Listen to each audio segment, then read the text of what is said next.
Paghabol ng mga residente sa lalaking nanloob sa isang bahay sa Urdaneta City, nakuhanan ng video. Nakatutok, Sandy Salvacio.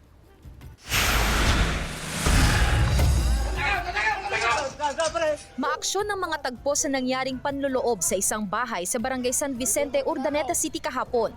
Nakuhanan ng video ng ilang residente ang pagtakas ng lalaking nanloob mula sa ikalawang palapag ng bahay. Hoy! Wag ka!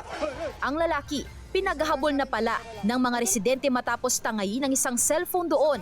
Nahuli raw ang lalaki ng mismong may-ari ng bahay na nagtatago sa ilalim ng kama. Sinubukan nilang tawagan yung cellphone. Ngayon po nag-ring. So yung magnanakaw po nandun pa rin po, nagtatago lang po pala sa ilalim ng kama. Dito na hinabol ng mga residente ang kawatan. May mga kasabwat pa raw pero nakatakas. Hindi siya nakita agad. Hanggang sa inikot-ikutan po namin, hinahanap namin ganyan. Hanggang sa natagpuan din lang ng mga taga rito sa amin, nandun pala nakaiga sa damuhan, nagtatago.